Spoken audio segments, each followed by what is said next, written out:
नमस्कार, स्वागत है आप सभी का डीडी न्यूज के इस खास बुलेटिन एक्सप्रेस 100 में, जहां हम आपके लिए लेकर आते हैं राजनीति, मनोरंजन, देश, दुनिया, खेल और व्यापार जगत की सभी बड़ी खबरों को एक्सप्रेस यानी कि फटाफट अंदाज में। आपके साथ मैं हूं संध्या शर्मा। तो देखिए खबरें तेज रफ्तार से।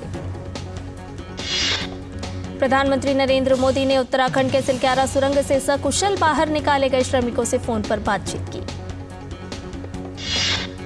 प्रधानमंत्री नरेंद्र मोदी ने श्रमिकों के स्वास्थ्य और कुशल क्षेम की जानकारी ली और इनका हौसला भी बढ़ाया। वहीं बचाव अभियान के लिए श्रमवीरों ने प्रधानमंत्री नरेंद्र मोदी का आभार जताया। प्रधानमंत्री ने परिजनों से बातचीत में कहा कि बाबा केदारनाथ और भगवान बद्रीनाथ की कृपा से सभी सुरक्षित बाहर निकल सके हैं। उन्होंने कहा कि वे लगातार अधिकारियों से जानकारी लेते रहते थे। प्रधानमंत्री ने पूरे ऑपरेशन के दौरान केंद्रीय मंत्री जनरल वीके सिंह के योगदान की सराहना की। प्रधानमंत्री ने कहा कि वीके सिंह ने इस बार सोल्जर वाली ट्रेनिंग दिखाई है। प्रधानमंत्री ने श्रमवीरों से कहा कि टनल से मुश्किल हालात में बाहर आने के पीछे उनके परिवार की तपस्या और 140 करोड़ से अधिक देशवासियों की दुआओं का असर है। इससे पहले प्रधानमंत्री ने उत्तराखंड के मुख्यमंत्री पुष्कर सिंह धामी से बात कर श्रमिकों को सुरंग से निकाले जाने के बाद उनके लिए की गई व्यवस्थाओं की जानकारी ली। सुरंग में फंसे 41 श्रमवीरों को प्राथमिक उपचार के बाद एम्बुलेंस के जरिए सामुदायिक स्वास्थ्य केंद्र चिन्यालीसौड़ लाया गया। सभी श्रमिकों को डॉक्टरों की निगरानी में रखा गया है।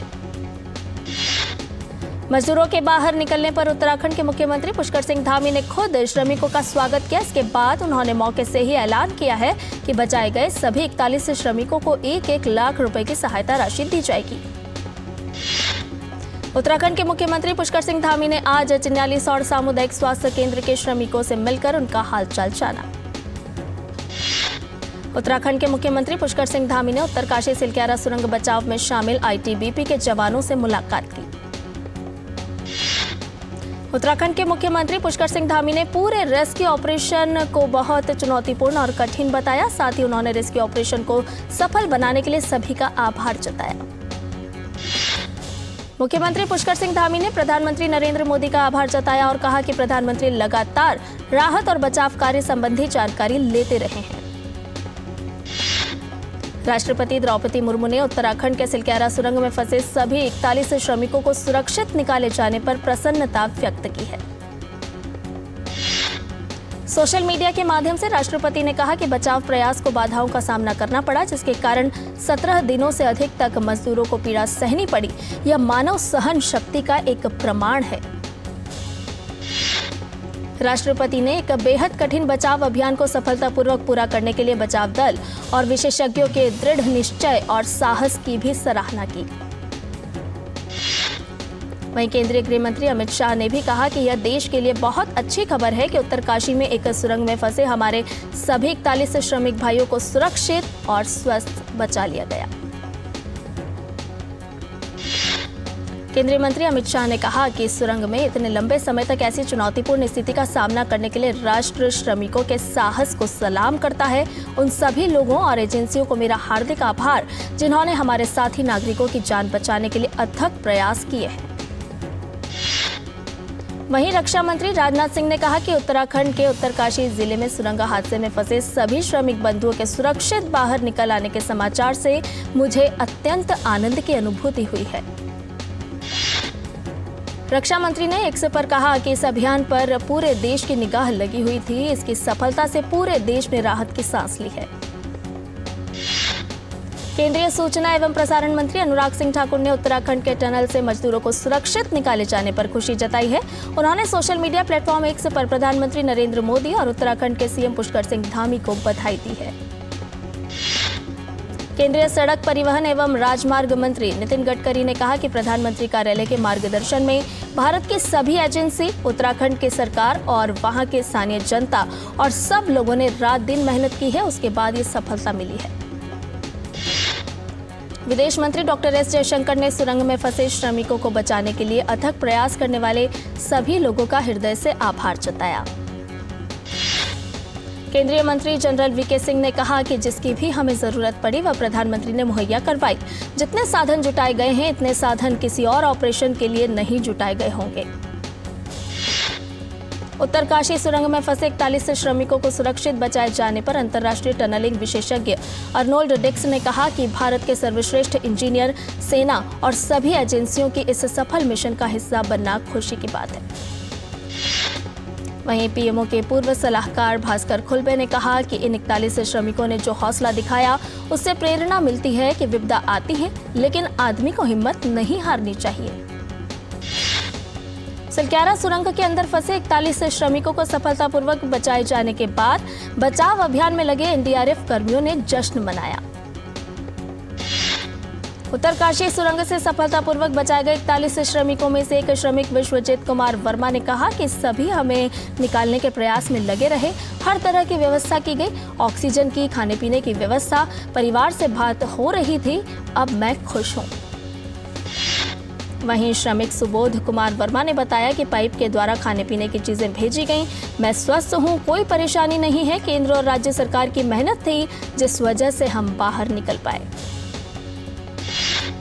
उत्तराखंड के टनल में फंसे हिमाचल प्रदेश के मंडी जिले के बल्ह के विशाल के सुरक्षित आने पर उसके परिजनों ने प्रधानमंत्री नरेंद्र मोदी, केंद्र सरकार और उत्तराखंड सरकार का आभार जताया है।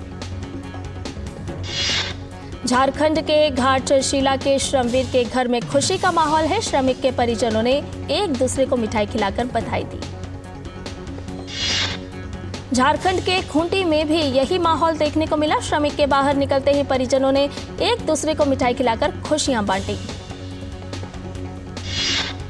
ओडिशा के नवरंगपुर में कल शाम से खुशियों भरा माहौल है। सिलक्यारा सुरंग से बचाए गए भगवान बत्रा के परिवार ने सभी श्रमिकों को सफलतापूर्वक बचाए जाने पर जश्न मनाया। असम के कोकराझार में उत्तरकाशी के सिलक्यारा सुरंग में बचाए गए श्रमिकों में से एक श्रमिक राम प्रसाद नरजारी के परिवार के सदस्यों ने जश्न मनाया। पश्चिम बंगाल के कुछ बिहार में सुरंग से बचाए गए श्रमिकों में से एक श्रमिक के परिवार ने उनके सफलतापूर्वक बचाए जाने की सूचना मिलने के बाद जश्न मनाया। सुरक्षित निकाले गए श्रमिकों में से 2 श्रमिक उत्तराखंड राज्य के हैं। 17 दिन बाद सुरंग के बाहर आने की खुशी में इनके घर में दीपावली का पर्व बड़ी धूमधाम से मनाया गया। श्रमिकों के सुरक्षित वापसी पर विश्व भर से बधाइयों का तांता लगा। नॉर्वेजियन दूत ने उत्तराखंड में फंसे श्रमिकों को बचाने की सराहना की। तेलंगाना में कल प्रचार के आखिरी दिन सभी दलों ने लगाया जोर। 119 सीटों पर कल मतदान होगा। वहीं हैदराबाद में आज और कल बंद रहेंगे शिक्षण संस्थान। केंद्रीय गृह मंत्री अमित शाह कोलकाता में भाजपा की विशाल रैली को संबोधित करेंगे। ममता सरकार ने इस रैली की इजाजत नहीं दी थी, लेकिन हाईकोर्ट से इसकी अनुमति मिल गई। राष्ट्रपति द्रौपदी मुर्मू आज से 2 दिसंबर तक महाराष्ट्र के दौरे पर रहेंगी। आज राष्ट्रपति स्कूली शिक्षा प्रणाली में योग का एकीकरण विचार को व्यक्त करना इस थीम पर आयोजित किए जाने वाले एक राष्ट्रीय सम्मेलन का उद्घाटन करेंगी। इसके अलावा आज शाम राष्ट्रपति खड़गवासला में राष्ट्रपति के सम्मान में रात्रि भोज में शामिल होंगी। प्रधानमंत्री नरेंद्र मोदी कल वीडियो कॉन्फ्रेंसिंग के माध्यम से 51,000 से अधिक युवाओं को रोजगार मेले के जरिए नियुक्ति पत्र वितरित करेंगे। इस अवसर पर प्रधानमंत्री नवनियुक्त युवाओं को संबोधित भी करेंगे। रोजगार मेला देश भर में 37 स्थानों पर आयोजित किया जाएगा। नियुक्ति पत्र पाने वालों को विभिन्न सरकारी मंत्रालयों और विभागों में नियुक्त किया जाएगा। संयुक्त राष्ट्र महासभा में भारत की प्रतिनिधि रुचिरा कंबोज ने इजराइल फिलिस्तीन मुद्दे पर भारत का पक्ष स्पष्ट किया। उन्होंने फिलिस्तीन के लोगों को मानवीय सहायता देने की भी बात की।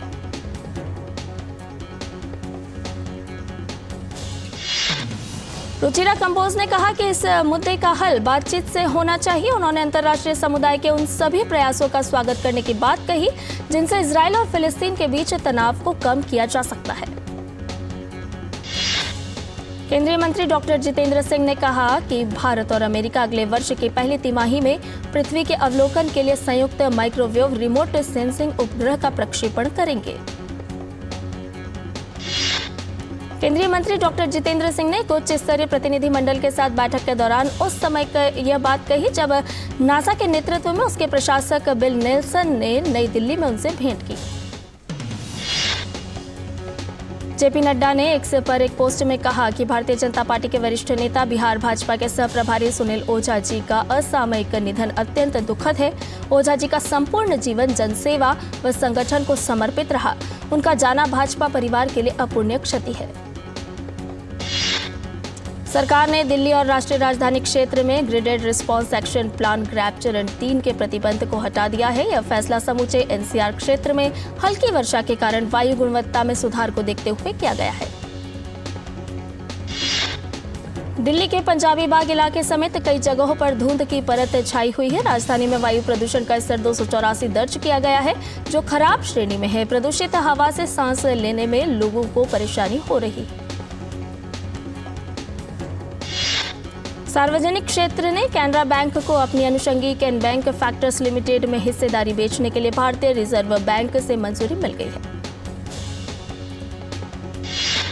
उद्योग विशेषज्ञों ने जानकारी दी कि देश का औषधि कारोबार वर्ष 2030 तक 130 अरब डॉलर से अधिक का हो सकता है। इसका कारण बाजार में बढ़ रहे अवसर और विदेशों में बढ़ती मांग है। वित्तीय सेवा सचिव विवेक जोशी ने कहा कि सरकार ने डिजिटल धोखाधड़ी पर रोक लगाने के मकसद से साइबर अपराध या वित्तीय धोखाधड़ी में शामिल अब तक 70 लाख मोबाइल नंबर निलंबित कर दिए हैं। एस्टर डीएम हेल्थ केयर ने कहा कि उसे भारत और जीसीसी के कारोबार को 2 अलग और एकल संस्थाओं में अलग करने के लिए अपने निदेशक मंडल और अनुषंगी company Affinity Holdings Private Limited से मंजूरी मिल गई है। दिल्ली के उपराज्यपाल वी.के. सक्सेना ने प्रदेश के रियल एस्टेट नियामक प्राधिकरण यानी कि रेरा से अपने आदेश की फिर से समीक्षा करने का आग्रह किया है। इस आदेश के लागू होने के बाद शहर में संपत्तियों का पंजीकरण रुक गया है। जेएसडब्ल्यू स्टील ने जेएसडब्ल्यू इस्पात स्पेशल प्रोडक्ट्स लिमिटेड पर भारतीय रिजर्व बैंक द्वारा लगाए गए लगभग 2.79 लाख रुपए के जुर्माने का भुगतान कर दिया है। जेएसडब्ल्यू स्टील ने शेयर बाजार को दी सूचना में कहा कि राष्ट्रीय कंपनी विधि न्यायाधिकरण के 22 जून 2023 के आदेश के बाद 31 जुलाई 2023 से जेआईएसपीएल का विलय कर दिया गया है। ड्रोन विनिर्माता गरुड़ एरोस्पेस ने नागर विमानन महानिदेशालय से मध्यम श्रेणी के ड्रोन के लिए सेकंड टाइप प्रमाण पत्र हासिल किया है। इजराइल और हमास के बीच संघर्ष विराम के 5वें दिन 12 बंधक को रिहा किया गया। इजराइल के सुरक्षा बल ने रेड क्रॉस के सामने उनकी रिहाई की पुष्टि की है। इजराइल ने भी 30 फिलिस्तीनी लोगों को अपनी कैद से मुक्त कर दिया। 12 बंधकों में 10 इजरायली नागरिक और 2 थाईलैंड के हैं। इजराइल और हमास के बीच बंधकों की रिहाई के लिए समझौता हुआ है। समझौते के तहत इजराइल जेल में बंद फिलिस्तीनी लोगों को छोड़ेगा, जिसके बदले हमास इजरायली बंधकों को रिहा करेगा। पेरू के हुआनकायो शहर में बिजली का तूफान आया और जोर से ओले बरसे, जिससे सड़कें नदियों में बदल गईं। अग्निशामक और लोग बाढ़ वाले घरों और स्कूलों से पानी निकालने का प्रयास कर रहे हैं। स्थानीय अधिकारियों के अनुसार बाढ़ से 10 से अधिक घर प्रभावित हुए और 5 नष्ट हो गए। पाकिस्तान के विदेश मंत्रालय ने अफगान राजनयिक मिशन के प्रमुख को तलब किया और कथित तौर पर उनके देश में छिपे एक प्रमुख आतंकवादी हाफिज गुल बहादुर के प्रत्यर्पण की मांग की। सेना ने कहा कि रविवार को खैबर पख्तूनख्वा के बन्नू इलाके में आत्मघाती हमले के लिए बहादुर का समूह जिम्मेदार था। हमले में 2 नागरिकों की मौत हो गई थी, जबकि सुरक्षा बलों के 3 जवानों सहित 10 अन्य व्यक्ति घायल हो गए। पाकिस्तान के पंजाब प्रांत में अज्ञात कार सवारों ने एक बस पर अंधाधुंध गोलीबारी की, जिससे एक कॉलेज की 2 छात्राएं गंभीर रूप से घायल हो गईं। पुलिस ने इस मामले की जानकारी दी है। प्राचीन यूनानी मूर्तियों एल्गिन मार्बल्स को वापस करने की मांग को लेकर उपजे विवाद के बीच ब्रिटेन के प्रधानमंत्री ऋषि सुनक ने देश की यात्रा पर आए यूनान के अपने समकक्ष किरियाकोस मित्सोताकिस के साथ अपनी प्रस्तावित मुलाकात को कथित रूप से रद्द कर दिया है। लंदन फॉर बिजनेस के भारतीय मूल के उप महापौर राजेश अग्रवाल ने आगामी आम चुनाव में लेस्टर से संसदीय चुनाव लड़ने पर अपना ध्यान केंद्रित करने के लिए अपने पद से इस्तीफा दे दिया है। राजेश को हाल ही में लेस्टर ईस्ट निर्वाचन क्षेत्र से लेबर पार्टी के उम्मीदवार के रूप में चुना गया था। पर्यटन क्षेत्र को बढ़ावा देने के मकसद से श्रीलंका ने भारत समेत 6 देशों के नागरिकों को मुफ्त पर्यटक वीजा की सुविधा देने की नीति लागू कर दी है। इससे भारतीय पर्यटकों श्रीलंका जाने वाला बड़ा समूह को तत्काल मुफ्त पर्यटक वीजा मिल सकेगा। आव्रजन एवं उत्प्रवासन विभाग ने घोषणा की है कि यह सुविधा अक्टूबर से भारत, चीन, रूस, मलेशिया, जापान, इंडोनेशिया और थाईलैंड के यात्रियों को मुफ्त में पर्यटक वीजा जारी करने के कैबिनेट के फैसले के बाद शुरू की गई है। कंबोडिया के अंकोर वाट मंदिर को दुनिया का 8वां अजूबा करार दिया गया है। यह दर्जा इमारतों, परियोजनाओं या डिजाइन्स को प्रदान किया जाता है। अंकोर वाट ने यह दर्जा इटली के पंपई को हराकर प्राप्त किया है। विदेश राज्य मंत्री मीनाक्षी लेखी हंगरी की 2 दिवसीय यात्रा पर हैं। हंगरी की राजधानी बुडापेस्ट पहुंचने पर उनका स्वागत किया गया।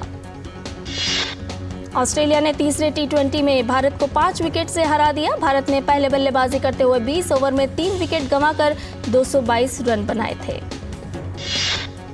वहीं भारत द्वारा दिए गए 223 रन के लक्ष्य को ऑस्ट्रेलिया ने आखिरी गेंद पर लक्ष्य हासिल कर लिया। ऑस्ट्रेलिया के लिए मैक्सवेल ने 48 गेंदों में 104 रनों की नाबाद पारी खेलते हुए आखिरी गेंद पर चौका जड़कर टीम को जीत दिलाई। तीसरे मैच में हार के बाद 5 मैचों की इस सीरीज में भारतीय टीम अभी भी 2-1 से आगे है। दोनों टीमों के बीच चौथा T20 1 दिसंबर को खेला जाएगा। तीसरे T20 मुकाबले में ऋतुराज गायकवाड़ ने तूफानी शतकीय पारी खेलने में सफलता पाई। ऋतुराज ने 57 गेंद पर 123 रन बनाए। उन्होंने अपनी पारी में 13 चौके और 7 छक्के लगाए। एशियाई पैरा खेलों में 2 स्वर्ण और 1 रजत पदक जीतने वाली पैरा तीरंदाज शीतल देवी विश्व की नंबर 1 तीरंदाज बन गई हैं। विश्व तीरंदाजी संघ ने कंपाउंड महिला ओपन एकल रैंकिंग में शीतल देवी को विश्व का नंबर 1 तीरंदाज बताया है। हाल ही में शीतल देवी को एशिया की सर्वश्रेष्ठ युवा एथलीट भी चुना गया था। एशियाई पैरालंपिक समिति ने रियाद में उन्हें एशिया के इस प्रतिष्ठित पुरस्कार से सम्मानित किया था। शीतल के अलावा सरिता छठे, राकेश तीसरे स्थान पर हैं। कंपाउंड पुरुष में अभिषेक वर्मा तीसरे, ओजस देवतले चौथे, प्रथमेश जवाहर छठे स्थान पर हैं। महिला वर्ग में ज्योति सुरेखा चौथे, अदिति गोपीचंद 7वें स्थान पर है। पंजाब ने हॉकी इंडिया सीनियर पुरुष राष्ट्रीय चैंपियनशिप का खिताब जीत लिया है। फाइनल में पंजाब ने हरियाणा को हराने में सफलता पाई। पंजाब ने 13वीं बार राष्ट्रीय चैंपियनशिप का खिताब जीता है। भारतीय टीम FIH महिला जूनियर हॉकी विश्व कप में बुधवार को अपना पहला मुकाबला खेलने उतरेगी। युवा टीम इंडिया कनाडा के खिलाफ जीत के साथ अपने अभियान को सकारात्मक तरीके से शुरू करना चाहेगी। टूर्नामेंट में भारत को मुश्किल माने जा रहे पूल C में रखा गया है। इस पूल में भारत और कनाडा के अलावा जर्मनी और बेल्जियम की टीमें हैं। टूर्नामेंट में भारत का सर्वश्रेष्ठ प्रदर्शन 2013 में तीसरा स्थान पर रहा। डेविस कप में मिली ऐतिहासिक जीत के बाद इटली के खेल प्रशंसक काफी खुश हैं। इटली के सभी अखबारों में डेविस कप जीत की खबर को प्रमुखता से लिया गया। इटली ने ऑस्ट्रेलिया को हराकर 47 साल बाद डेविस कप अपने नाम किया था। शुक्रवार को यूएफा नेशंस लीग में स्पेन की राष्ट्रीय महिला फुटबॉल टीम का सामना इटली से होगा। स्पेन की टीम लीग ए ग्रुप 4 में शीर्ष पर है। दूसरे स्थान पर चल रहे स्वीडन से उनके 5 अंक ज्यादा हैं। चैंपियंस लीग में आज ग्रुप दौर के मुकाबले खेले जाने हैं। गत विजेता मैनचेस्टर सिटी का सामना घरेलू मैदान पर RB लाइप्जिग से होगा। मैन सिटी और लाइप्जिग ने पहले ही नॉकआउट दौर में स्थान बना लिया है। एक अन्य मुकाबले में ग्रुप F में French club Paris Saint Germain के सामने इंग्लिश क्लब न्यूकैसल यूनाइटेड की चुनौती होगी। दोनों टीमों नॉकआउट दौर में स्थान बनाने के लिए इस मुकाबले को हर हाल में जीतना होगा। ग्रुप F में PSG 6 अंक के साथ दूसरे स्थान पर बनी हुई है। न्यूकैसल 4 अंक के साथ ग्रुप में सबसे निचले पायदान पर है। न्यूकैसल ने ग्रुप दौर में ही PSG को 4-1 से हराने में सफलता पाई थी। एक अन्य मुकाबले में ग्रुप H में स्पेनिश क्लब बार्सिलोना का सामना FC पोर्तो से होगा। दोनों टीमों के ग्रुप दौर में 9-9 अंक हैं। हालांकि बार्सिलोना ने गोल औसत के आधार पर पोर्तो को पीछे छोड़ते हुए शीर्ष स्थान पर मौजूद है। प्रीमियर लीग में फुलहैम ने वोल्वरहैम्पटन वॉन्डरर्स को 3-2 के अंतर से हरा दिया। इस मुकाबले में पहले हाफ में 2 और दूसरे हाफ में 3 गोल हुए। अमेरिका कप की शुरुआत 30 नवंबर को होनी है। इससे पहले प्रतियोगिता में हिस्सा लेने वाली टीमों के बीच एक अभ्यास रेस का आयोजन किया गया, जिसमें अलिंगी रेड बुल रेसिंग टीम को हार का सामना करना पड़ा। समीर वानखेड़े को आर्यन खान से जुड़े मामले में जबरन वसूली और रिश्वत लेने के आरोप में बॉम्बे हाई कोर्ट ने समीर वानखेड़े की अंतरिम सुरक्षा 10 जनवरी तक बढ़ा दी। एक्टर प्रभास की अपकमिंग फिल्म सालार की रिलीज का फैंस न सिर्फ इंडिया में बल्कि विदेशों में भी इंतजार कर रहे हैं। हैदराबाद के मल्लारेड्डी कॉलेज ऑफ इंजीनियरिंग में एनिमल के प्री रिलीज में रणबीर और बॉबी ने अर्जुन विल्ली गाने पर किया दमदार डांस।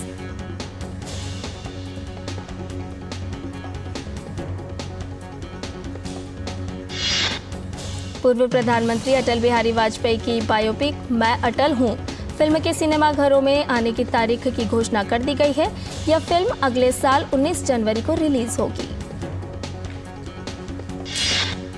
सुपरस्टार शाहरुख खान की बेटी सुहाना खान जोया अख्तर की आगामी फिल्म द आर्चिज से अपने अभिनय करियर की शुरुआत करने के लिए पूरी तरह से तैयार हैं।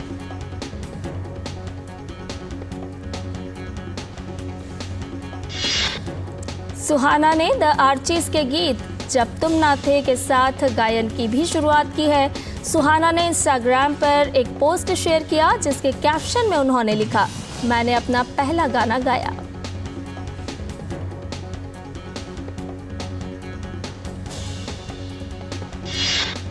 बॉलीवुड के दमदार एक्टर रणदीप हुड्डा की शादी में सिर्फ एक दिन बचे हैं। शादी से पहले रणदीप हुड्डा की होने वाली पत्नी संग मंदिर में दर्शन के दौरान तस्वीरें और वीडियो सामने आई है।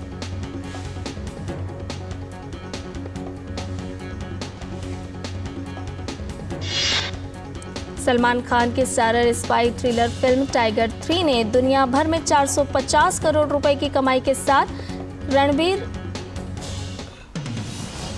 और ट्रेलर रिलीज कर दिया गया है।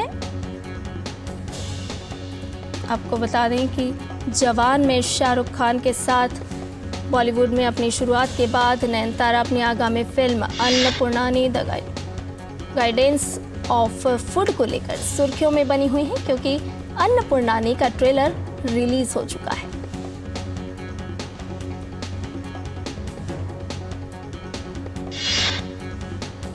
एक बार फिर अभिनेत्री अपने नई फिल्म के साथ दर्शकों का ध्यान आकर्षित करने के लिए तैयार हैं, जहां वह एक महत्वाकांक्षी शेफ की भूमिका निभा रही हैं। फिल्म निर्माताओं ने अब प्रशंसकों का उत्साह बढ़ाने के लिए फिल्म का ट्रेलर रिलीज कर दिया है।